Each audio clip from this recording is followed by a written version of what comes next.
नमस्कार दोस्तों, स्वागत है आप सभी का हमारे YouTube platform study for civil services में। और इससे पहले वाले लेक्चर में हमने उत्तराखंड में कुछ कल्चरल एस्पेक्ट देखे थे, जिसमें हमने पेंटिंग्स के बारे में देखा था। और आज के लेक्चर में हमने फोक पेंटिंग्स के बारे में भी देखा, जिसमें ऐपण के बारे में चर्चा की गई है। तो सांस्कृतिक महत्व उत्तराखंड का है ही। आज थोड़ा सा इसके ऐतिहासिक पक्ष में भी देख लेते हैं कि क्या क्या चीज़ें इंपॉर्टेंट होती हैं ब्रीफ में। तो जैसा कि आप लोग जानते ही हैं कि भारत के इतिहास को 3 पार्ट में डिवाइड किया गया है, प्राचीन, मध्यकालीन और आधुनिक। ठीक उसी प्रकार से उत्तराखंड के इतिहास को भी इन्हीं तीनों पार्ट में बांटा गया है। ठीक है, तो आज हम लोग डिस्कस करते हैं उत्तराखंड का मॉडर्न वाला पार्ट। ठीक है, मॉडर्न वाला पार्ट डिस्कस करने के लिए हमें कुछ चीज़ें ध्यान में रखनी होंगी। जैसे ये कोई ज़रूरी नहीं है कि जहाँ पर आधुनिक भारत की स्टार्टिंग इंडिया के परिप्रेक्ष्य में होती है, ठीक वहीं से मॉडर्न उत्तराखंड भी स्टार्ट होगा, ऐसा कोई ज़रूरी नहीं है। तो उसी को हम एक लाइन खींच के समझने का प्रयास करेंगे कि जिस समय भारत के इतिहास में कोई घटना घट रही थी तो उन दिनों उत्तराखंड में क्या हो रहा था। इससे क्या होगा कि हमें थोड़ी आसानी होगी उत्तराखंड के इतिहास को समझने में। तो अगर मैं इस तरफ लिख देता हूँ इंडिया, ठीक, यानी कि भारत, और एक तरफ लिख देता हूँ मैं उत्तराखंड, और हम कंटेम्प्रेरी इतिहास को समझने का प्रयास करते हैं। ठीक है, समकालीन चीज़ें क्या क्या हो रही हैं। इस केस में मैं लिखता हूँ यहाँ से 1707 से लेकर 1947, 240 साल। और यहाँ मैं लिख देता हूँ, आधुनिक की बात हो रही है, 1815 से 1947, और साथ में मैं 49 भी लिखूँगा। ये 49 मैंने क्यों लिखा है आपको बताऊँगा मैं लास्ट में कि ऐसा क्यों किया हमने। तो इस केस में तो हम देखते हैं कि मुगलों का पतन हो गया, यानी कि मुगल डिक्लाइन हो गए। और इनके इतिहास को समझने में कोई दिक्कत नहीं होगी, क्योंकि ये बहुत ही आसानी से आगे बढ़ता है किताबों के पन्ने के जरिए, और कोई दिक्कत नहीं होती इसको समझने में। यहाँ हम देखते हैं कि 1815 से शुरुआत हुई कैसे। दरअसल 1707 के बाद मुगल काल का पतन होता है, ये आपको पता ही है। और साथ ही साथ एक और ज़बरदस्त घटना घट रही है, और वो है कि ब्रिटिश साम्राज्य का विस्तार हो रहा है भारत के हर हिस्से में। शुरुआत इसकी हालांकि कहाँ से हुई, बंगाल से, प्लासी के युद्ध के बाद। लेकिन अगर हम उत्तराखंड में नज़र डालें तो उत्तराखंड में ब्रिटिश का आगमन हम कह सकते हैं कि 1815 के बाद स्थापित होता है। ठीक है, तो इसका मतलब ये हुआ कि 1815 से पहले और यहाँ पर मुगल काल के पतन के बाद कुछ और घटना घट रही होगी।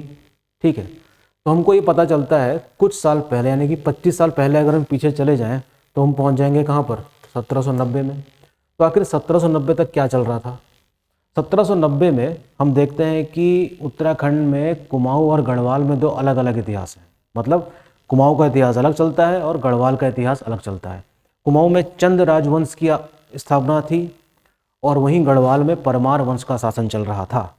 ठीक है, तो 1790 में किसने इन लोगों को पराजित किया, तो हमारे पास नाम आता है गोरखाओं का।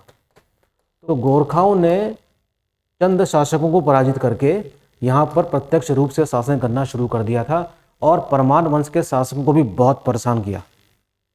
ठीक, तो यहाँ पर किस तरीके से इनकी सत्ता को अपरूट किया ब्रिटिश ने, ये बड़ी इंपॉर्टेंट बात होगी। गोरखाओं के इस काल को 1790 से लेकर 1815 तक का जो 25 साल का पीरियड है, इसको गोरख्याली कहा जाता है। गोरख्याली का मतलब यहाँ पर है बहुत ही अत्याचारी किस्म का शासन यहाँ पर देखने को मिलता है। कई प्रकार के इन्होंने कर लगा रखे थे, अत्याचार करते थे यहाँ की जनता पर। ठीक है, तो इनका जो कार्यकाल था वो कुमाऊँ के लोगों के लिए बहुत ही अच्छी यादों वाला नहीं था। अच्छा ही हुआ कि इनका शासन क्या हुआ, according to the people of Kumaon, कि ख़त्म हुआ। तो हम कह सकते हैं कि अंग्रेज़ों ने गोरखा सत्ता को यहाँ से हटाने में पूरी मदद करी, और ख़ुद यहाँ पर हम कह सकते हैं कि डायरेक्टली कुमाऊँ को अपने अधीन ले आए। और इस तरीके से उत्तराखंड के कुमाऊँ वाले हिस्से में शुरुआत होती है किसकी, ब्रिटिश शासन की। ठीक है, किसकी शुरुआत होती है, ब्रिटिश शासन की। तो ये समझ लेना काफ़ी ज़रूरी है कि इसका बैकग्राउंड क्या था। ठीक, तो इसको भी हम 2 पार्ट में बांटेंगे, देखते रहिए ध्यान से। एक को तो मैं कहूँगा गढ़वाल, और एक को हम कहेंगे क्या, कुमाऊं कहेंगे। क्या कहेंगे? कुमाऊं। गढ़वाल में हम देखते हैं कि परमार शासकों ने अंग्रेजों की सहायता से फिर से सत्ता प्राप्त करी और कह सकते हैं कि अंग्रेजों के ही संरक्षण में इन्होंने शासन करना जारी रखा। तो इसलिए कहा जा सकता है कि गढ़वाल के जो नरेश थे तो परमार वंश के ही, और परमार वंश की परंपरा या कह सकते हैं कि जो उनकी जो वंशावली थी वो मॉडर्न टाइम्स में भी क्या रही? जारी रही, ब्रिटिश के संरक्षण में।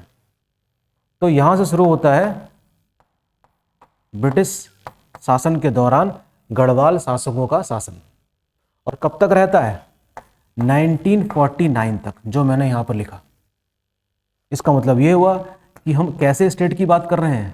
हम बात कर रहे हैं एक प्रिंसली स्टेट की, और प्रिंसली स्टेट का उदाहरण गढ़वाल एकमात्र नहीं है पूरे इंडिया में। ऐसे कई सारी देसी रियासतें थीं जो ब्रिटिश के अधीन थीं और फल फूल रही थीं।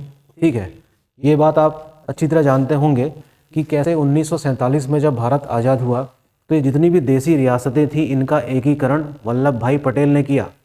आज 31 अक्टूबर जब मैं ये वीडियो रिकॉर्ड कर रहा हूँ उन्हीं का जन्मदिन है। ठीक है, तो ये सब चीज़ें उनको समर्पित। तो प्रिंसली स्टेट का एकीकरण करने का श्रेय किसको दिया जाता है? वल्लभ भाई पटेल को। अर्थात ये मतलब हुआ कि गढ़वाल भी एक प्रिंसली स्टेट ही था। तो प्रत्यक्ष रूप से कुमाऊं में शासन किसका था? ब्रिटिश का। तो यहाँ हम लिखेंगे 1815 से लेकर 1947। अगर मैं यहाँ आ जाऊँ और मैं आपसे पूछूं कि 1815 में ये ब्रिटेन वाले लोग इंडिया में क्या कर रहे थे, ये उत्तराखंड से बाहर, तो आप कहेंगे कि इस समय अगर पता लगाने के लिए कहा जाए कि भैया बताओ कि गवर्नर जनरल कौन था बंगाल का, तो उसका जवाब है लॉर्ड हेस्टिंग। और क्या चीज़ें चल रही थी भारत के अलग अलग हिस्सों में? एक तो हम कह सकते हैं कि पंजाब के महान शासक रंजीत सिंह हैं। अभी फ़िलहाल मज़े से वो शासन कर रहे हैं, कोई दिक्कत नहीं है। अभी अंग्रेज़ों को उनको हराने की हिम्मत है भी नहीं पूरी तरीके से। प्लस मराठा, जो मराठास हैं वो अपने बिल्कुल डिक्लाइन पे आ गए हैं, और कुछ ही साल बाद यानी कि 3 साल बाद 1818 में हम देखते हैं कि मराठाओं की जो स्वतंत्रता समाप्त हो जाती है। Marathas came to an end, empire के रूप में उनका समाप्ति हो चुकी होती है, और अब ये देसी रियासत ही कहलाएंगे। इस दौरान हम कंटेम्प्रेरी हिस्ट्री की बात करें तो देखते हैं कि 1815 में अगर लॉर्ड हेस्टिंग भारत के गवर्नर जनरल बंगाल के गवर्नर जनरल हैं, तो उन दिनों कुमाऊं में शासन किसके द्वारा किया जाता रहा होगा? कमिश्नर्स के द्वारा।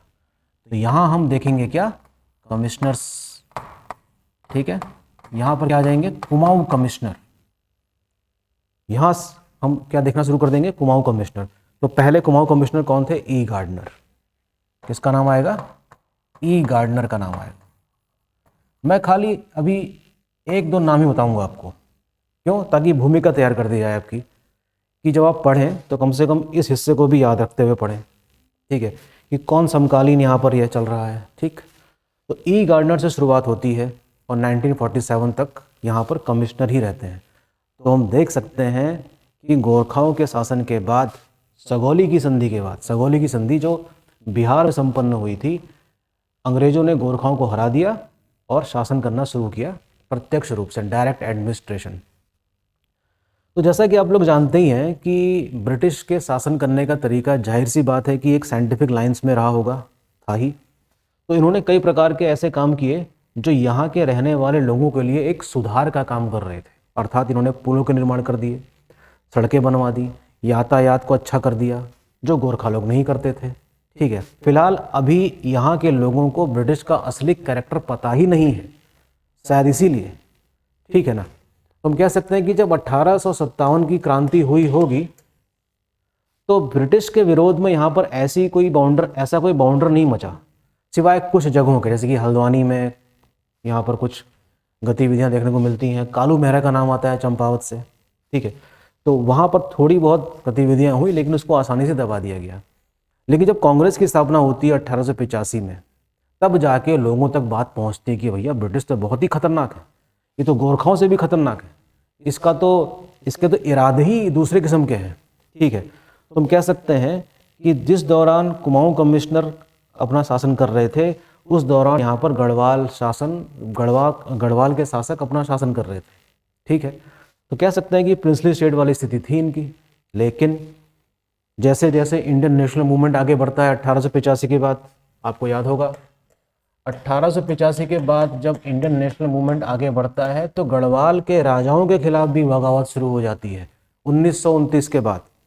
ठीक है, तो वहाँ पर टहरी प्रजा मंडल की स्थापना होती है। श्रीदेव सुमन का नाम आपने सुना होगा, जो टहरी प्रजा मंडल के विरोध में आमरण अनशन करते हुए जेल में ही मर गया 84 दिन की भूख हड़ताल के बाद। ये सारी बातें आपको याद रखनी होंगी। ठीक है, तो हम कह सकते हैं कि कुमाऊं में ब्रिटिश ने प्रत्यक्ष रूप से शासन किया और अपने हिसाब से चीज़ों को सहूलियत के हिसाब से यहाँ पर विकास किया। विकास नो डाउट बाय प्रोडक्ट था जो अपनी सुविधा के लिए किया गया था, लेकिन उसका लाभ यहाँ के लोगों को जरूर मिला होगा। ठीक है, क्योंकि विकास भी हो रहा था साथ साथ। पोस्ट ऑफिसेस बने और पटवारी सिस्टम इस्टेब्लिश हुआ। पुलिस पटवारी सिस्टम की देन इन्हीं की है। ठीक है, क्योंकि यहाँ के जो वनों का संरक्षण है वो भी काफ़ी ज़रूरी था, तो वो भी इन्हीं की बदौलत हो पाया। ठीक है, तो ये वाला पार्ट काफ़ी इंटरेस्टिंग है। आपको जानना होगा कि किस कुमाऊं कमिश्नर के समय में क्या क्या चीज़ें हुई। रैमजे, जिनको यहाँ के लोग रामजी बुलाया करते थे, क्यों बुलाया करते थे, आखिर इसके पीछे क्या वजह थी, ये सारी बातें आपको जाननी होंगी। ठीक है, तो इस प्रकार से हम कह सकते हैं कि इंट्रोडक्टरी पार्ट था मॉडर्न हिस्ट्री का उत्तराखंड की। तो ऐसे धीरे धीरे मैं आपको परिचय करवाते हुए अगर हम आगे बढ़ें तो आपकी स्टडीज़ काफ़ी आसान हो सकती हैं। ठीक, तो फिलहाल आज के लेक्चर में इतना ही। कल हम इस कड़ी को और आगे बढ़ाएंगे। Thank you.